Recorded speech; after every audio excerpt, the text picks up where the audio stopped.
माधुशांग जन्मानी माता की जय, अहिंसा परमो धर्म की जय।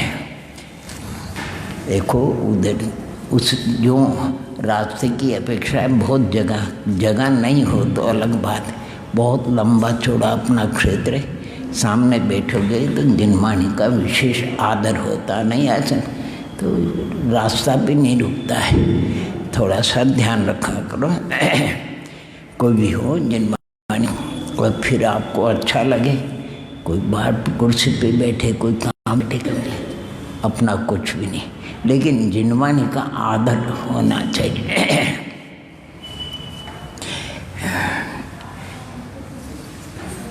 अपन ने 40 प्रकृतियों के विषय में पढ़ा। कितने?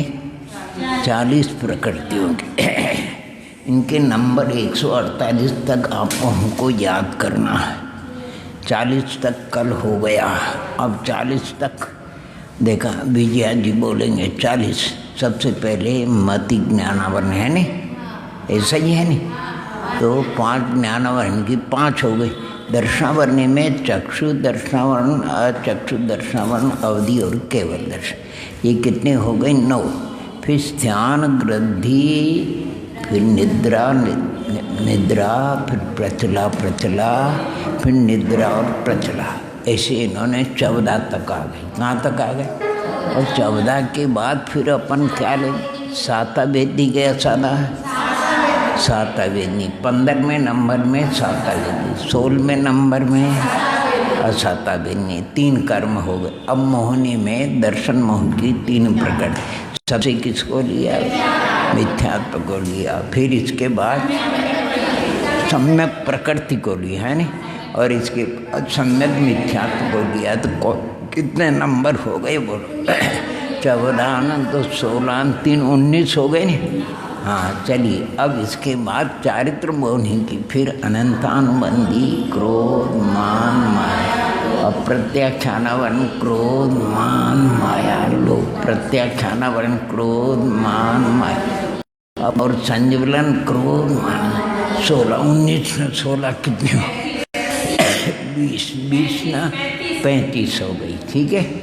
और 35 के बाद अब अपने 9 कषाय आती है नी, हास्य और रति है नी, अरति और शोक, और फिर भय और जुगुप्सा, तो 41 हो गई नहीं? 35 न 46। वेद में क्या क्रम लिया? पहले एक दिन, पहले कौन सा? हाँ, फिर कौन सा? और फिर ऐसा ही है नहीं, तो 3 वेद है, तो कितने हो गए? अब ये सब मिला ये 44, 40 नहीं 44 हो गए, 44 प्रकट में। अब अपन आगे बढ़ते हैं, ध्यान देना हो, पुनः निवेदन करेंगे इसका बहुत बढ़िया अपने को, और इसके बाद जो चार्ट है वो आपको बताएंगे। चार्ट बताएंगे। ओम नमः, देख लेना ये भैया, कहीं दब नहीं जाए इसका। और सबसे तो नाम कर्म बहुत बड़ा है। इसके बाद इस प्रकार कुल मिला करके चारित्र मोहिनी, अब आयु कर्म 4 प्रकार का, 44 हो गए। इस तरह नव भेद कषाय के होकर के कुल मिला करके 25वें चारित्र 28 आयु कर्म 4 प्रकार का है। कितना? हाँ, तो चलिए, नरकायु, तिरंचायु, मनुष्यायु और देवायु 48 हो गए। बहुत बढ़िया। ऐसे 48 आपके हो गए। कर्म कितने हो गए? 5। और प्रकृति कितनी हो गई? 48। अब जिसका नंबर आता है वो जरा बड़ा है, यानी एक तरफ पूरा और एक तरफ सब अगर कर्म को मिलाओ, यानी 48 हो गए नहीं, तो गोत्र की 2 50 हो गए, अंतराय 55। इन 7 कर्मों की मिल करके भी 55 होती, उस अकेले की 93 होती, 103 होती, 113 होती, 123 होती। यानी जिसको व्यवहार में पहले कहते थे, अब तो सब बिखर गए।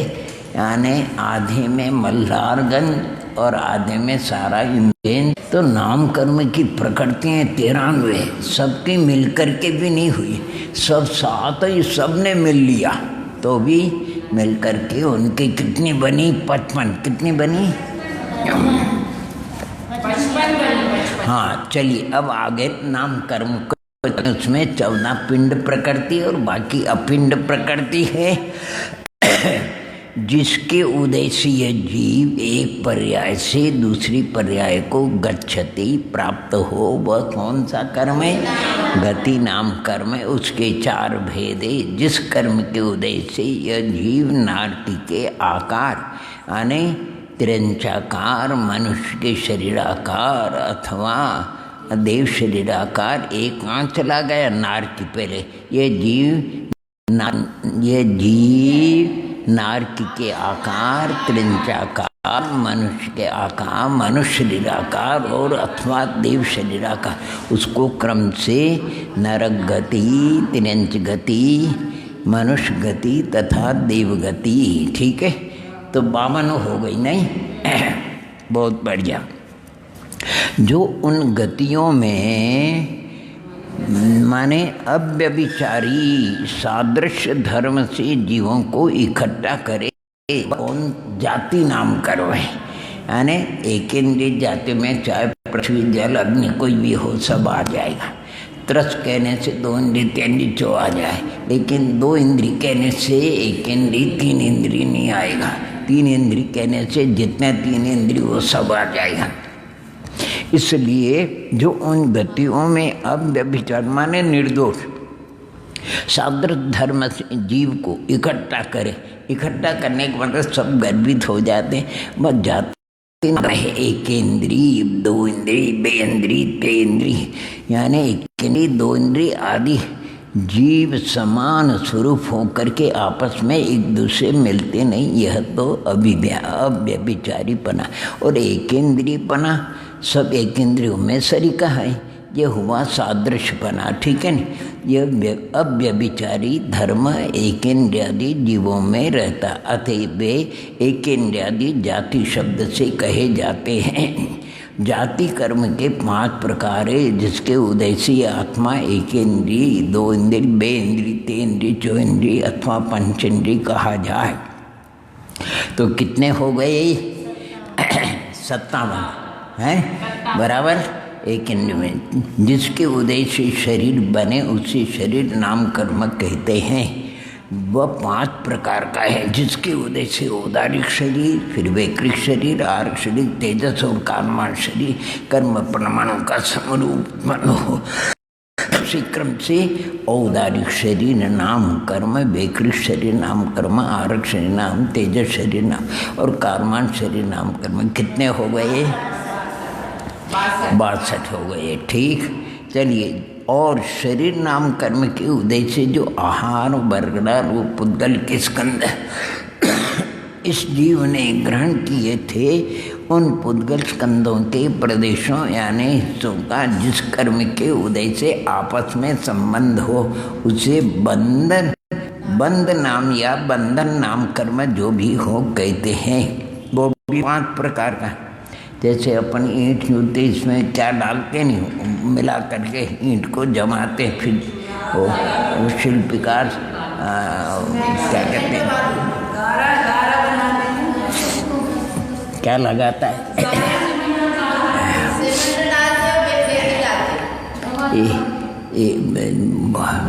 उसमें लगाता, फिर जमाता तो वो जम जाते, बन जाते, और फिर इसके बाद प्लस्तर कर देते। तो संगा पलस्तर बंधन हो गया, फिर पलस्तर कर दिया, संगात हो गया। ऐसा सीमेंट वगैरह जो भी डालते हैं आदि, ये भी सब इसी ढंग का बनता है। अच्छा, ये हो गए आपके 5 बंधन नाम कर्म हो गए। अच्छा, इस रीति से 5 है।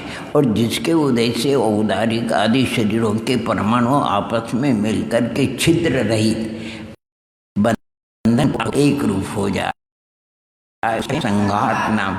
यह संगात, वेकरी संगात, हारक संगात, तेज संगात, कारमान, कितने हो गए? 72। इस तरह 5 प्रकार का है। और जिस कर्म के उद्देश्य शरीर का आकार बने, शक्ल बने, उसे संस्थान नाम।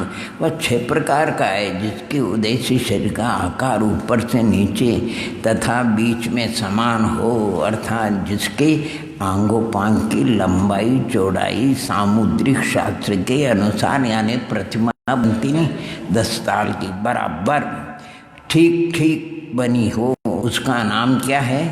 समचतुर संस्थान। जिसके उद्देश्य शरीर का आकार न्यग्रोध यानी बड़ के वृक्ष शरीर का नाभि के ऊपर तो मोटा और नाभि के नीचे पतला हो, वह न्यग्रोध परिमंडल संस्थान है। जिसके उद्देश्य स्वाति नक्षत्र के अथवा सर्प की बामी के समान शरीर का आकार हो, अर्थात ऊपर से पतला नाभि से नीचे मोटा हो, उसे क्या कहते हैं? ये तो बहुत स्थूल होता तब आपको हमको समझ में आते, इसमें तो जरा जरा सा में फर्क पड़ता है, परमाणु के बिना दिखता है। उसका नाम स्वाति संस्थान है। और जिसके उदय से कुबड़ा शरीर हो उसे क्या कहते हैं? कुब्जक संस्थान। और जिसके उदय से शरीर व वामन संस्थान हो, जिस कर्म के उद्देश्य शरीर के आंगोपांग किसी खास शक्ल के न हो, भयानक बुरे आकार के बने यानी बिड रूप हो, उसका नाम क्या है? मुंडक संस्थान। कुल कितनी प्रकृतियाँ हो गई? 78। देखो भैया, यानी इसका नाम रखना अपना गति, जाति, शरीर, आंगोपांग को नहीं लिया है, आंगोपांग को बाद में दे रहे। गति, जाति, शरीर और फिर बंधन, संगात, संस्थान, अब सहनन है नहीं, याद है।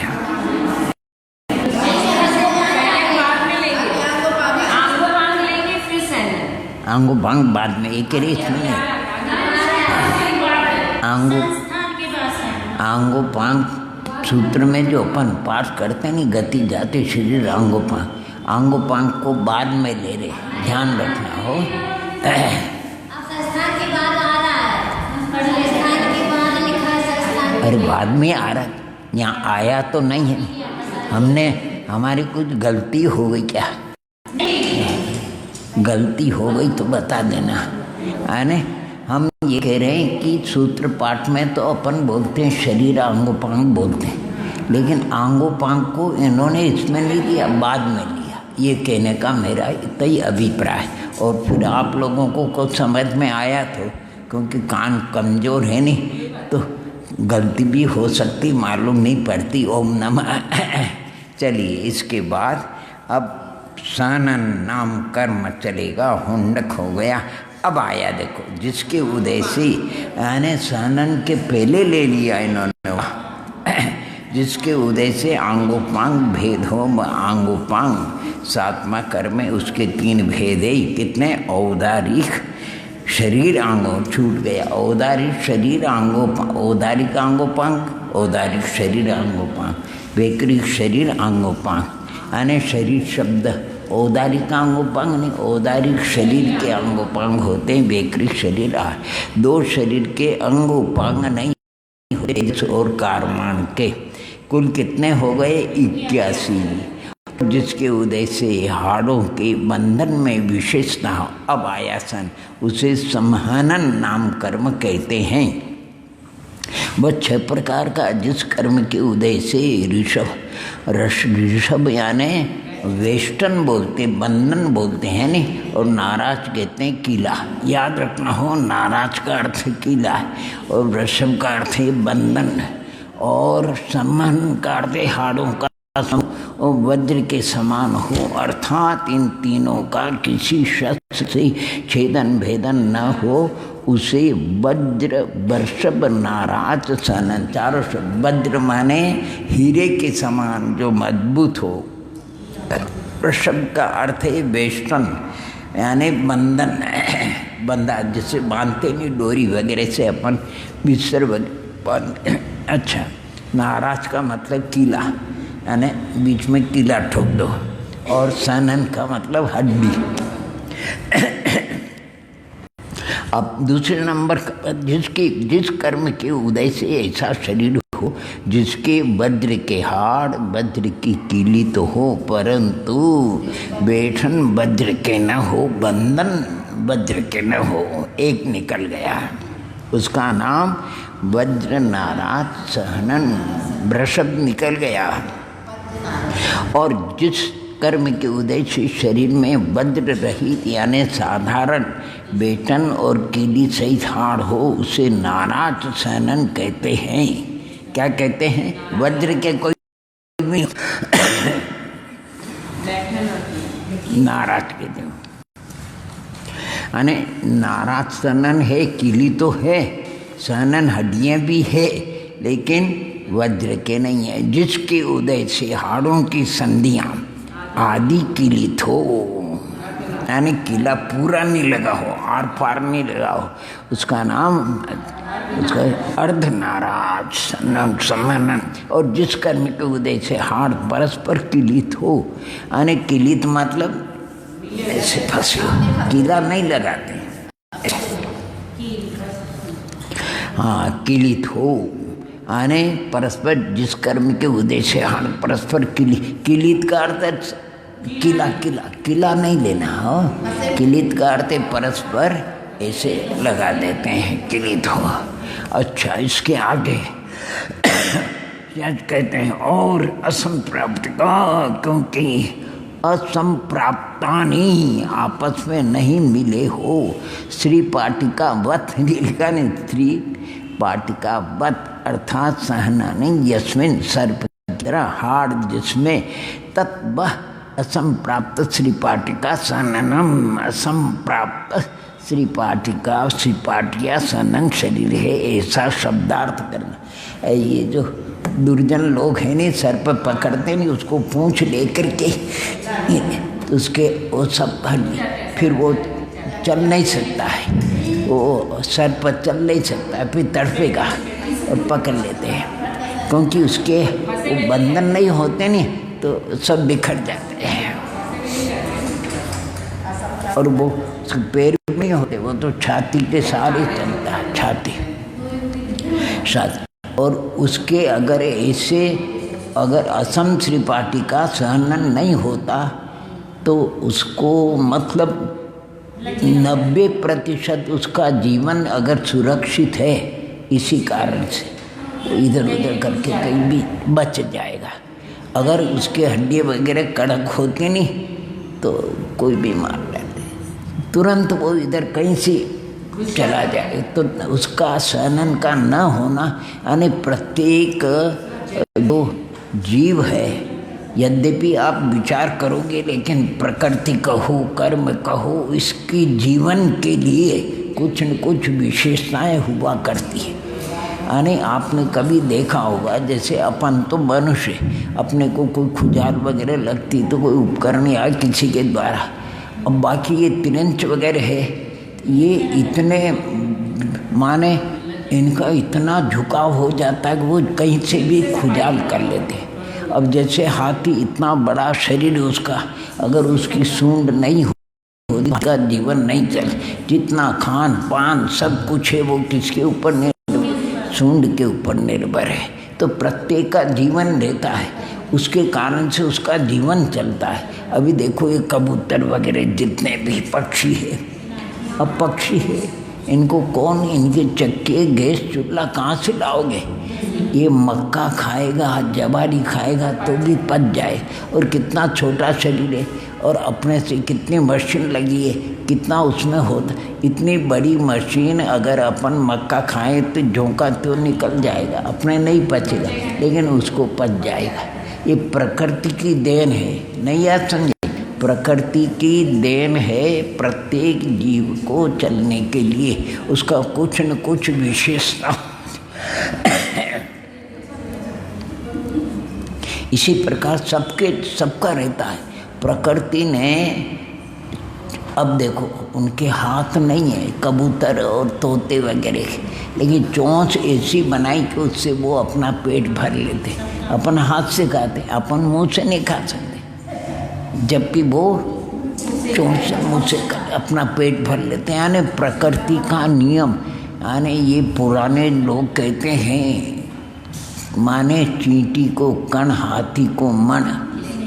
चींटी है उसका भी पेट है, उसके पेट के लिए अगर एक माने बादाम की एक मिग्गी होए नहीं, वो भी कड़वी नहीं खाएगा, वो भी मीठी खाती है, कड़वी होती उसको छुएगा नहीं। और उसका भी नियम है, वो मिग्गी है नहीं, आपने ऊपर का निकाल दिया लेकिन ऊपर की ललाई जो छिलकी है वो नहीं खाएगा, अंदर की जो वो खा लेगा और वो छिलकी फिर छोड़ देगा।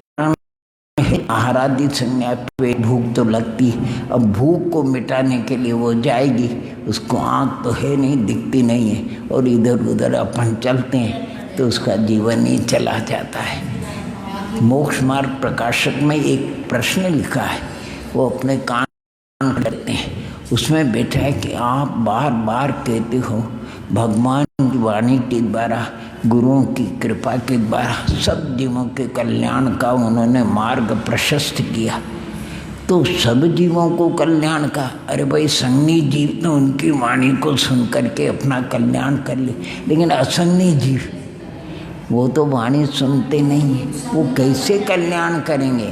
तो कहते हैं कि उनके लिए जो आँख वाले हैं, मन वाले हैं, उनको कहा है कि तुम यत्नाचार पूर्वक प्रति करना। क्या कहा? ये उनका कल्याण है। किसका?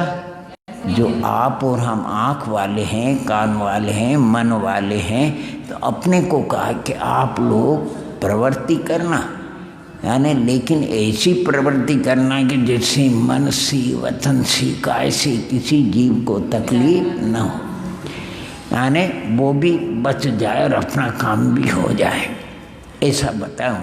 ये इस कल्याण करना नहीं आए, आपको हमको शटकाए कि जीवों की रक्षा का उपदेश दिए। किसके लिए? उन जीवों का भी कल्याण हो, उन जीवों को भी प्रतिकूलता न आए। तो देखो क्या कहते हैं इसमें, आने इस प्रकार के इस आनंद देखो माने इस ढंग से हमने देखा, माने सभी कुछ न कुछ प्रकृति से बड़ी विचित्र बातें होती हैं, बड़ी प्रकृति। अब ये छिपकली बोलते हैं इसका, जो भी ये लोग बताते हैं। अब क्या बोलते हैं? शीतकाल, शीतकाल आती उस समय जीवोत्पत्ति कम हो जाती है। कितने? जीवोत्पत्ति। फिर उनका पेट कैसे भरे? तो कहते हैं 6 महीने तक बिना खाए तक वो जीवित रह सकती है। 6 महीने तक ये छिपकली, 6 महीने तक अगर उसको भोजन नहीं मिलता तो वो जीवित रह सकती है। ये जो सर्प है, इनको अगर मान लो कुछ खाने को नहीं मिला तो पवन कही है, ये वायु से जीवित रह जाते हैं। पवन भक्खी, यानी सर्प को पवन भक्खी कहते हैं। पवन भक्खी यानी पवन के द्वारा पवन उसका चलता है। दूसरी, अगर ये इनमें जल माने सब सैन्य होते हैं, बोल नहीं सकते हैं लेकिन वो समझते हैं। आप अभी भी ऐसे उदाहरण देखोगे, यानी आसाम में कोई एक स्नेक पार्क है, यानी जिसमें सर्प को पार लगे। सर्प यानी करीब 2000 जाति के सर्प है, पतले लंबे लेले चौड़े, और वो बताते हैं कि ये इतना विषैला होता। कोई सर्प एक छोटा सा होता, इतना सा हरा रंग का होता है, कहते हैं वो उछलता है, यहाँ से उछलता तो वहाँ तक पहुँच जाता है, यानी उछल करके। कोई उसमें उड़ने की शक्ति नहीं है लेकिन उछलता है, गुलांट मारता है, और वो इतना विषैला होता है कि उसके विष का कोई उपचार नहीं। लेकिन जो उनको पालन करता है वो उनके बीच में रहता है, वो उनके ऊपर लिपटते हैं, नहीं आज समझे, लेकिन कोई सर्प उसको नुकसान नहीं पहुंचाता। वो जानता कि ये हमारी माँ के समान है, हमको पालने वाला, वो नुकसान नहीं पहुंचाते। उनके बीच में रहता है, चारों ओर सर्प लिपटे रहते हैं, ऊपर नीचे जाते रहते हैं, लेकिन उसको कुछ भी नुकसान नहीं पहुंचाता। जैसे आपने कभी देखा होगा चित्र में, एक व्यक्ति ऐसा है जो मधुमक्खियों को अपने शरीर पर और वो मधुमक्खियाँ जैसे यहाँ छत्ता बनाती वैसे उसके शरीर पे बैठी रहती, लेकिन उसको काटती नहीं है, पूरा मधुमक्खियों से छत। ऐसे अनेक जिनके प्रति भीतर से वो जान लेता है ये दयालु है। कौन है? सुनने में आता है ऐसा, एक ऑफिस में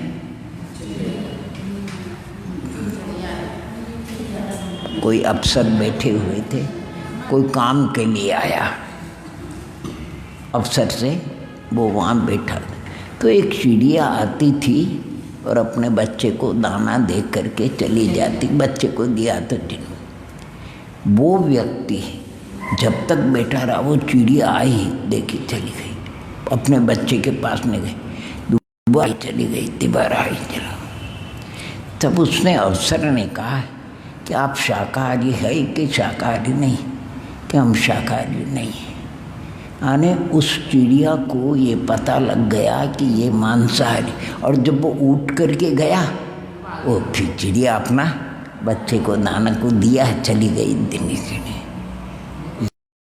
यानी शाकाहारी और मांसाहारी के अंदर में इतना भेद उनको पता लग जाता है।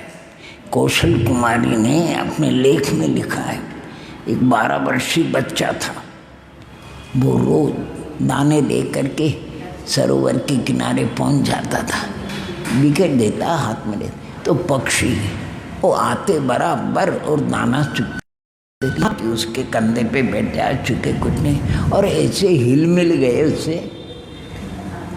कोई घूमने के लिए आए थे, उन्होंने देखा उसमें एक तोता मैना का जोड़ा आता था, बढ़िया दिखा उसको। धीरे धीरे चुपके उस बालक के पीछे पीछे गए, देख लिया उसका घर, बालक नहीं था। उसके माँ बाप से कहा कि आपका बेटा चुगा चुगाने के लिए जाता है। हाँ, जाता है चुगा चुगाने के लिए।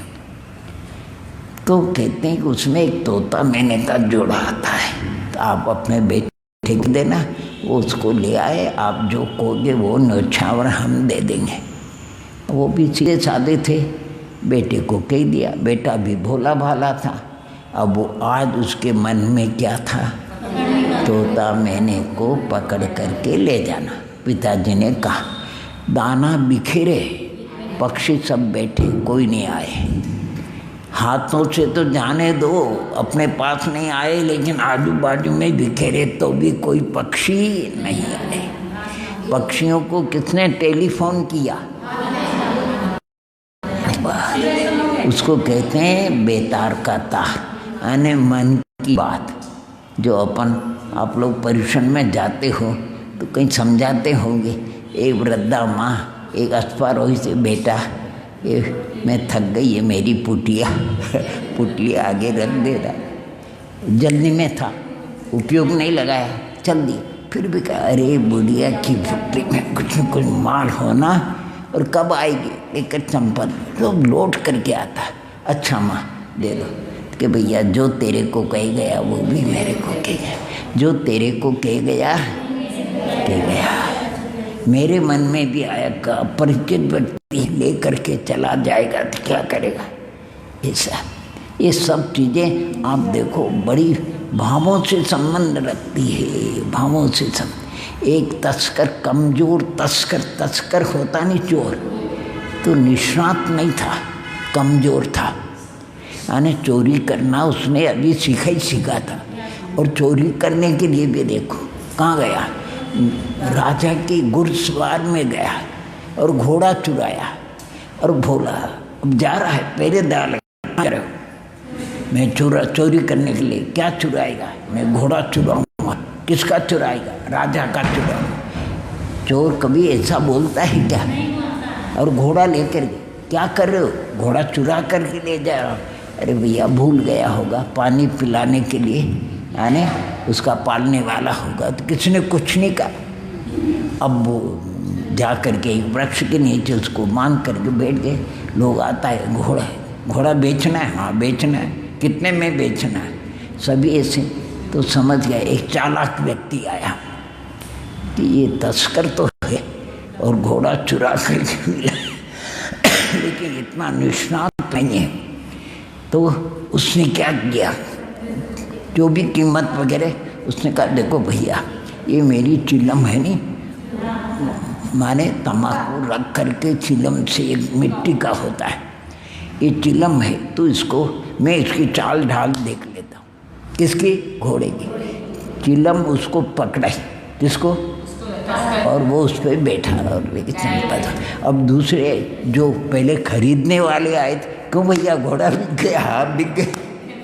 कितने में बिका? कितने में बिका? जितने में आया उतने में बिक गया। तो लाभ क्या रहा? चिलम। लाभ क्या रहा? चिलम। समझ आ गई? नहीं समझ? इसलिए मन की बातें, मन में अगर आपके कुछ भी हो तो सामने वाले का मन भी पहले उसमें आ जाता है। ये कर्म सिद्धांत प्रकृति का नियम है, ध्यान देना। कहते हैं क्या क्या कहते हैं सो बताते, कितनी प्रकृति हो गई। हाँ जी, अभी साननपुर बद्र नाराज और कीलक और असम त्रिपाठी का कितने नंबर पहुंच गए अपन? 87। बिल्कुल ठीक। चलिए आगे। जिसके उदय से शरीर में रंग हो, देखो पहले क्या लिया? स्पर्श रस गंध वर्ण, पहले वर्ण लिया है, ध्यान देना हो। यानी जिसके उदय से शरीर में रंग हो, वर्ण नाम कर्म है, उसके 5 वेदी। कृष्ण वर्ण नाम कर्म, नील वर्ण नाम कर्म। कृष्ण, नील, रक्त, पीत और श्वेत। अपन क्या बोले? काला, पीला, नीला, लाल, सफेद। ऐसा क्यों बोलते? कुछ है नहीं इसमें। देखो इसमें जो है कृष्ण, नील, रक्त, पीत और श्वेत। ध्यान देना, काला से हल्का होता है वो नील, नील से हल्का होता है यानी लाल, लाल से अच्छा पीत, पीत से अच्छा श्वेत। ऐसे इन्होंने रंगों के हिसाब से ध्यान दे। तो क्या करोगे? कृष्ण नाम कर्म, फिर नील नाम, फिर रक्त नाम कर्म, फिर पीत नाम कर्म और फिर शुभ नाम कर्म, है नहीं? श्वेत नाम कर्म। इस प्रकार ये कुल मिला करके कहाँ तक हो गई? 91 नाम कर्म की 92 हो गई बहने। सफेद। अच्छा, जिसके उदय से शरीर में गंध हो उसे गंध नाम कर्म कहते हैं, ठीक है? यानी ये पिंड बस 2 तरह का है, सुरभि गंध अच्छी वास नाम, और गंध माने सुरभि गंध यानी खोटी बास। ये कितने हो गई? 94, ठीक है? और जिसके उदय से शरीर में रस हो उसे रस नाम, अब आया रस नाम कर्म, यानी वह भी 5 प्रकार का। देखो तिक्त रस, तीखा, तिक्त के बाद कटुक लिया इन्होंने, ओम नमः, कटुक के बाद कषाय लिया और फिर आम्ल, फिर खट्टा लिया और फिर मीठा लिया। अपन कैसे बोले? खट्टा, मीठा, कड़वा, कषाय, चिरपरा, ऐसा बोलते हैं। अब इसमें वो क्रम नहीं है, ध्यान देना। सबसे पहले कौन सा है? तिक्त, तीखा, माने सबसे पहले मिर्ची, और इसके बाद करेला, कटुक, इसके बाद आंवला, इसके बाद नहीं आंवला तो अलग है नहीं, आने कसेला, और फिर आंवले से मतलब खट्टा, नींबू, और इसके बाद मधुर रस, गन्ना। देखो क्रम रखा है पुनः क्रम। तिक्त रस, कटुक रस, कषायला, आंवले यानी खट्टा और मधुर। 98 हो गई। चलिए 99। और जिसके उदय से शरीर में स्पर्श, वो स्पर्श नाम कर्म है। उसके 8 वेदे कौन सा? देखो कर्कश स्पर्श नाम कर्म, पूरा दिया नहीं, छूने में कठिन मालूम नाम कर्म। 100 में नंबर आया इसका, होनी वे मधु, मृदु यानी कोमल नाम कर्म, फिर गुरु भारी नाम कर्म, फिर लघु यानी इन्होंने क्रम लिया कठोर, और इसके बाद कठिन हो गया कठोर कोमल, ठीक है नहीं? और गुरु और लघु, ये जोड़े जोड़े, और इसके बाद शीत और उष्ण ऐसा लिया, और इसके बाद उन्होंने लिया स्निग्ध और रुक्ष। यानी किस ढंग से इन्होंने आठों को, यह पहले तो कड़ा और नरम, कठोर और कोमल 2 ले लिया, फिर दूसरे लिया उन्होंने 2 लिया, अर्थात गुरु और लघु, भारी और हल्का, फिर लिया शीत और उष्ण नामकर्म, और फिर लिया इन्होंने रुक्ष माने स्निग्ध और रुक्ष 8वें नंबर में लिया रुक्ष। इस प्रकार 107 हो गई। जिस कर्म के उदय से मरण के पीछे और जन्म से पहले अर्थात विग्रह गति बीच की अवस्था में मरण से पहले के शरीर के आकार आत्मा के प्रदेश रही, अर्थात पहले शरीर के आकार का माने नाश न हो से आनुपूर्व नाम कर्म कहते हैं। ये हो गया आपके 13। इस 4 प्रकार का है। कितने प्रकार का? हाँ नहीं, अभी नहीं हुआ। 13वें नंबर पिन पर। जिस कर्म के उदय से नर गति को प्राप्त के सन्मुख जीव के शरीर का आकार विग्रह गति में पूर्व शरीर का आकार रहे, उसे नरक गति प्रायुज्ञान पूर्व। इसी प्रकार की प्रायुज्ञान पूर्व, मनुष्य गति प्रायुज्ञान पूर्व और देवगति प्रायुज्ञान, कुल मिलाकर के 111 तक पहुँच गए। और जिस कर्म इन्होंने देखा, यानी सबसे पहले क्या लिया? वर्ण लिया, और फिर गंध ली, और फिर रस लिया, और फिर अपने स्पर्श रस गंध वर्ण, और ये चलते हैं वर्ण, फिर गंध और फिर रस, उधर से चले। ध्यान देना, और प्रकृतियों का भी थोड़ा ध्यान देना। अब आगे ऐसे हो गए। और जिस कर्म के उदय से ऐसा शरीर मिले जो लोहे के गोले की तरह भारी और आग की रुई की तरह हल्का न हो, उसे अगुरु अलघु कहते। हाथी को अपना शरीर भारी नहीं लगता है, चींटी को अपना शरीर हल्का नहीं लगता। आपको शरीर देखो, अपना शरीर 20-30 के वजन तो होगा कि नहीं? तो दिन भर इसको अपन उठा माने इधर उधर ले करके फिरते नहीं, आपको वजन नहीं लगता है?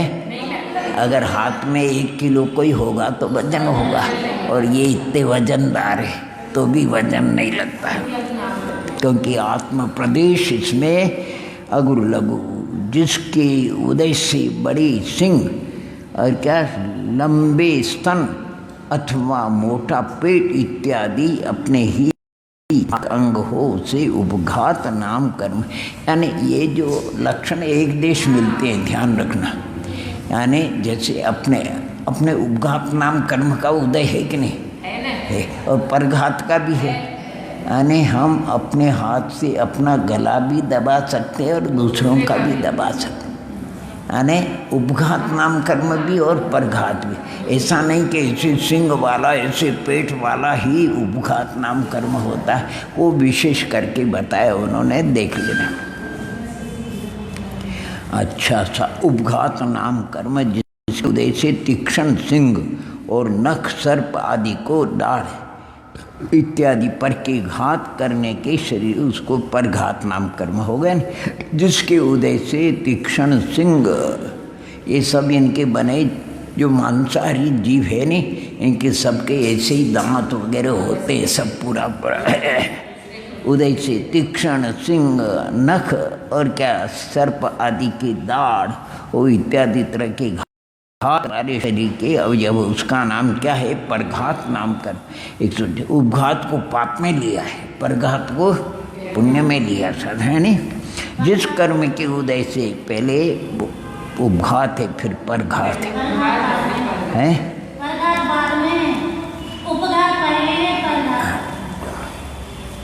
और जिस कर्म के उदय से श्वासोच्छ्वास उसे उच्छ्वास, यानी 2 है इसमें, श्वास और उच्छ्वास, लेना और छोड़ना, ध्यान देना।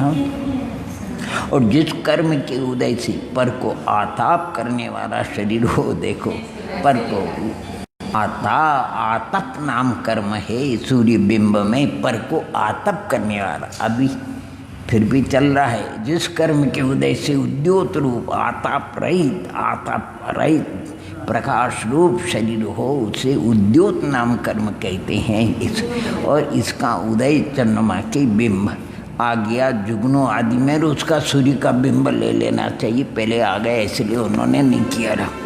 और जिस कर्म के उदय से आकाश में गमन हो, आप और हमारा गमन कहाँ हो रहा है? हाँ, आकाश ये धरती का सहारा लेना पड़ता, बाकी आकाश कहीं ऐसा नहीं है। बहुत से लोग कहते हैं उड़ने का आकाश में, उसका नहीं, ये भी आकाश, आपका हमारा आकाश में ही गमन हो रहा, लेकिन निराधार नहीं होता, आधार अपने को लेना पड़ता है। चलिए कौन से नंबर हो गया?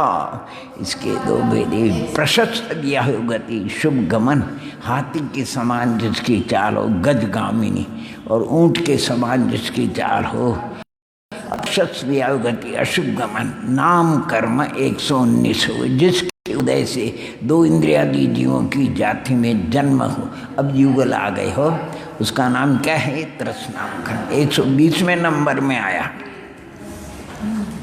ऐसा शरीर जो कि दूसरे को रोके और दूसरे से आप रुके, उसका नाम क्या? त्रस के बाद बादर आ गया वह। और जिसके उदय से जीव अपने अपने योग्य आहादी आहार, शरीर, इंद्रिय, श्वासोच्छ्वास, भाषा और मन पर्याप्तियों को पूर्ण करे, वह कौन है? देखो, त्रस, बादर, फिर पर्याप्त, सब शुभ ले रहे। जिसके उदय से शरीर का एक ही जीव स्वामी हो, प्रत्येक शरीर 4 हो गए। और जिसके उदय से शरीर के रसादि धातु और वातादि उपधातु अपने अपने ठिकाने रहे, स्थिर नाम कर्म आ गया, उसको कहते। इससे ही शरीर में रोग उत्पन्न, शांत, रोग शांत रहते। देखो, तीनों में जरा भी 19-20 हो जाए तो ओम नमः गड़बड़ी हो जाए।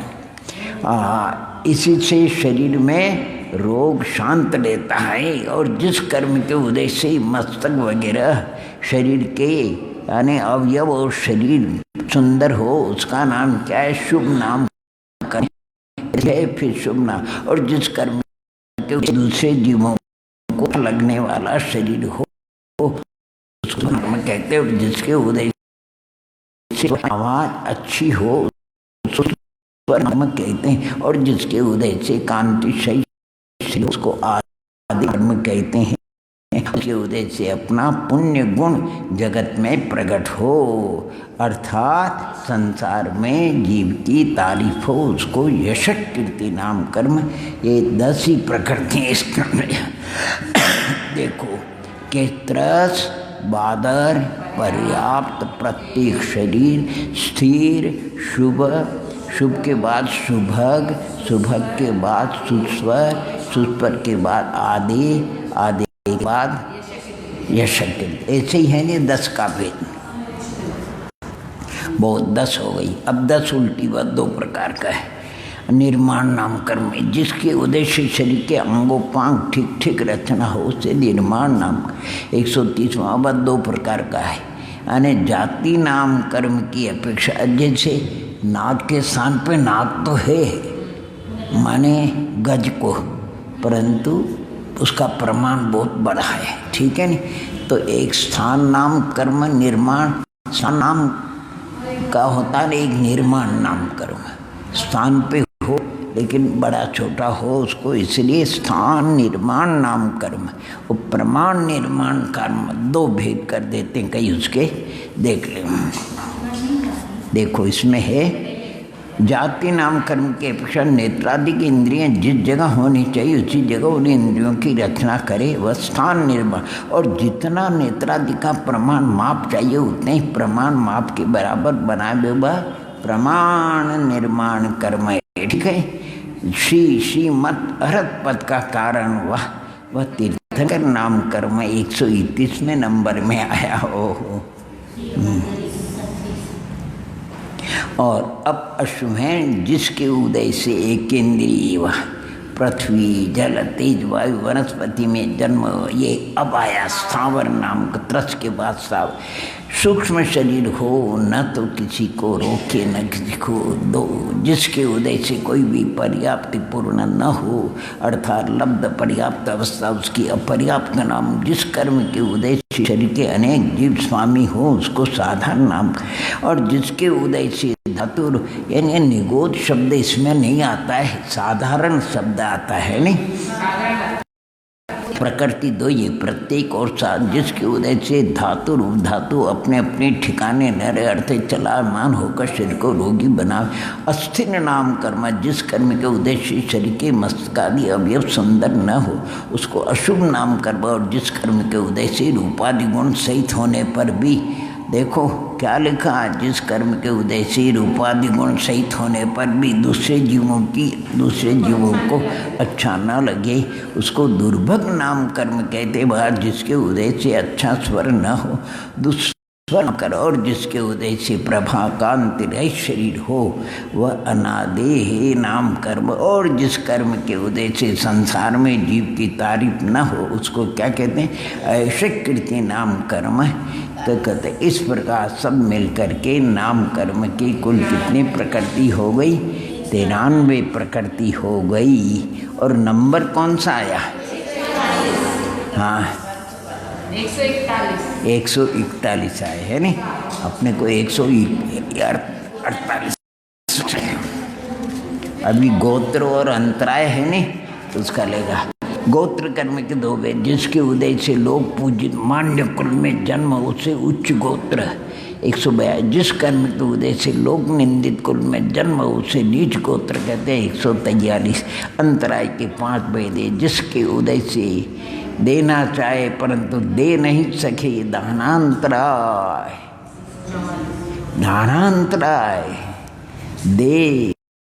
देना चाहे दे नहीं सके, अच्छा जिसके उदय से लाभ फायदा की इच्छा करे लेकिन लाभ नहीं हो उसे लाभांतराय। और जिस कर्म के उदय से पुष्पादि या अन्नादि भोग रूप वस्तु को भोगना चाहे परंतु भोग न सके भोगांतराय। जिसके उदय से स्त्री वगैरह उपभोग्य वस्तु का उपभोग न कर सके उसे उपभोगांतराय कर्म कहते हैं। और जिस कर्म के उदय से अपनी शक्ति यानी बल प्रकट करना चाहे परंतु शक्ति प्रकट उसे वीर्यांतराय कर्म कहते हैं 148वां। इस प्रकार 148 उत्तर प्रकृति है। अब अपन इसको यानी पूरा करेंगे। देखो इधर ये जो 4 कितने बज गए, बराबर है, हाँ बराबर है नहीं, 4 बज गई नहीं। ये जो आपको इधर पहले जो बताया है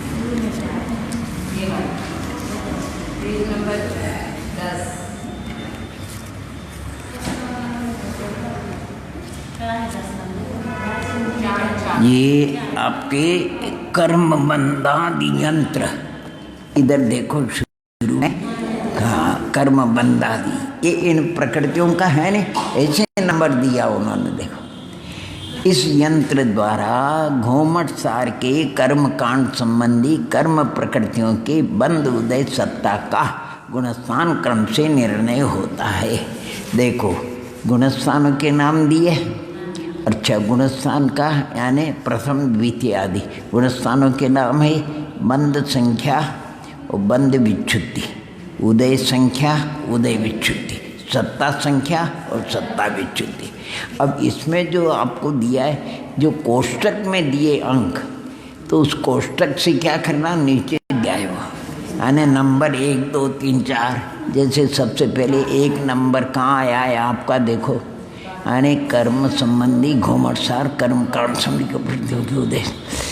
एक नंबर देखो जहाँ पर दोनों तरफ से अर्धचंद्राकार का घेरा देकर के जो संख्या लिखी है उस संख्या के क्रम से उस स्थान का खुलासा इस यंत्र के नीचे टिप्पण में लिखा है। सब प्रकृतियों का अर्थ और नंबर 16वें पृष्ठ से जो अभी आपने हमने पढ़ा 22वें पृष्ठ तक लिखा, सो देख लेना।